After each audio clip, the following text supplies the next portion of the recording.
Analyzing land investment. Now we're getting back to what we covered before, was just kind of some philosophical overview of the characteristics of land and some of the things that we look at. Now let's get back to the analytics. And if we're going to analyze land investments, we're going to look at, obviously, the net present value. We can also look at the internal rate of return to calculate the yield.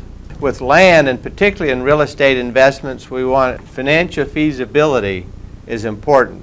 And it's so important in real estate that I even have a little section that we'll cover that specifically shows why in real estate financial feasibility is so important, or the liquidity aspects of it. Of course, in any investment, you look at the sensitivity. In land investments, maximum bid price is important because, usually in land, because they're kind of lumpy investments, there's usually a bidding process that takes place. The seller starts out at a high price and the buyer starts at a low price and the bidding begins, and so you've got to know pretty much what the most you're willing to pay for that land before you go into that bidding process. Part of that, you want to look at how much you think you can actually get from that land. Just going back to the land example, how much do you really think that you can get from wheat and corn, and how sustainable these high prices are? Looking at it from a best case scenario, from a worst case scenario, and the most likely scenarios. And also, if you're going to look at buying land now, a lot of this is based on what you think you can sell the land for. A lot of uncertainty in that. You need to look at the sensitivity of that. Okay, the land example that we're going to look at is on page 45 of your handouts. In this particular case, we're looking at the Aggie Rich Farms again that wants to purchase additional farmland. And this farm can operate an additional 200 acres with present labor and machinery.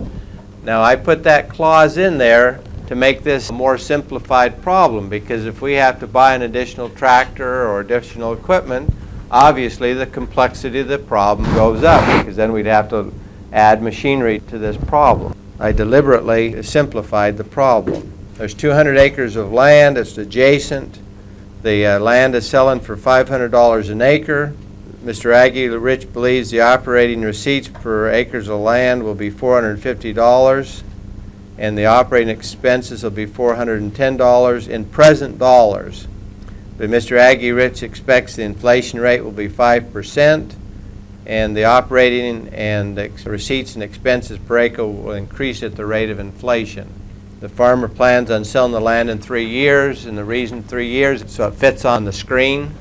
This farmer believes that the land price will increase at the rate of inflation from the base rate of $500 per acre. And then there's some other information here that has to do with the loan. So you can refer back to that information as we go through this. Obviously, we start with our chart. We have lots of pieces of information now that we have to calculate. If we go after it sequentially, each piece of information is very easy. There's nothing difficult about it if we tackle it simply. To find out, for example, this initial cost, it was given that it was $500 per acre. Now there was 200 acres, and I could multiply the 500 by 200 and put the larger number there, but we can also just do it on a per acre basis. In the end, we can multiply the net present value by 200. Again, I'm going to do it on a per acre basis because then I don't have to carry so many digits on the screen. This is $500 per acre, so we put $500 at times 0. Looking at the next component, which is the after-tax net returns, and we're dealing with inflation. The farmer expects that the operating revenues per acre will be $450 and the real operating expenses to be $410. That means that the real net returns is going to be the difference of $40 an acre. Not an extremely profitable piece of land, but at the same time, it's not an expensive piece of land either. Now, the farmer said that he expects the inflation rate to be 5% and expects that the net returns to increase at 5%. Also, if we'd read deeper in the problem, this farmer expects his marginal tax rate to be 15%. Our next piece of the puzzle is to calculate the after-tax net returns per year. The key is we're looking for the nominal, and then we're going to make the adjustment for taxes. And we have a chart that helps us to do that. Looking at period 1, we said that the real net returns were $40. We have a formula that defines the nominal dollars by compounding the real dollars at the rate of inflation for one period.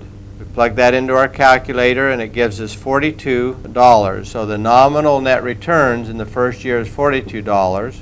We multiply that by 1 minus the tax rate, so we can see that at the end of the first year, the nominal after-tax cash flows is $35.07. In the second period, the real net returns is still $40. We compound that $40 at the rate of inflation for 2 periods, which gives us $44.10. We take that $44.10, multiply by 1 minus the tax rate, that gives us $37.49. In the third period, same process, $40, compounded at rate of inflation in 3 periods, which gives us $46.31. Multiply it by 1 minus the tax rate, which gives us $39.36. If we take these 3 numbers, which is the after-tax nominal net returns, and we transpose them, we can put nominal after-tax net returns into our chart. Okay, what about the third component? What about the tax savings from depreciation? Can we claim any depreciation on raw land? So land, when you're doing the net present value, taxes are simplified greatly because there's no depreciation. Now, if you had a structure on that land, like fences, now, well, that gets complicated again. But if it's just raw land, we can simplify it. But we still have the fourth component, which is the after-tax terminal value. In this case, the farmer plans on selling the land in 3 years. He thinks the real land value will be $5,000 in 3 years. How do we calculate the nominal terminal value? Well, we use our formula for calculating nominal values. We take the real land value and we compound it at the rate of inflation of 5% for 3 years, and it comes out to be $578.81. If land prices keep up at the rate of inflation, then this land that he's buying today for $500, he'll be able to sell at $578.81. Now, just as a reminder, under that scenario where the real price doesn't change, today he has to give up 500 apples. When he sells that land in 3 years from now, how many apples does he get? 500. So how did it change his wealth? Even though his land value is increased by 5%, how has that affected his wealth? It wouldn't. He has got as many apples, didn't he? Because we said that it was constant. A lot of people have this very skewed conception that they think they're making all this money in an inflationary environment because their land prices are going up. If all it's doing is keeping up with inflation, it's not increasing their wealth at all. Okay, so the after-tax terminal value, plug it into our formula. The nice thing about this formula is that what happens to our accumulated depreciation? What is that? It's 0, so this whole problem simplifies greatly, doesn't it? So basically, it just simply, you take the terminal value minus its cost, multiply it by the marginal tax rate, because that difference is your gain or loss, and then you take that and subtract it from your gain, and it gives your after-tax terminal value. Let me reinforce again what I've talked about, this inflationary tax. This is a classic example of an inflationary tax. Notice that because this farmer sells his land for $78.81 more than he bought it for, he has to pay a capital gains tax. But didn't we just determine his wealth didn't change one bit? Why is it fair for this farmer to have to pay tax on the $78 gain when his wealth didn't change? Is it fair? But that's exactly what happens. It's called the inflationary tax. This is something that you as voters need to understand. When they talk about inflationary tax and they vote on it, this is what they're talking about. They're talking about being taxed on capital gains where that gain is predominantly comes from inflationary increases. That comes from the printing of government dollars and not because of real changes in your wealth. This is a classic example of where that happens. Okay, maybe this will help as well. Instead of being able to buy the 500 apples, obviously they have to buy less than 500 apples because of this tax. His wealth is actually decreased because of that tax. We then put this into our chart and calculate our net cash flows. Obviously the next point is to calculate the net present value. To be able to do that, we have to calculate our discount rate, and the discount rate is our after-tax risk-adjusted rate. And we said the rate that we're going to use is going to be the rate before tax, risk-free, and then we're going to add the risk premium, and then we're going to multiply that by 1 minus the tax rate. This farmer is willing to accept 8% before tax risk-free discount rate, but demands a 2% risk premium for his land. And we already determined that his tax rate was 15%.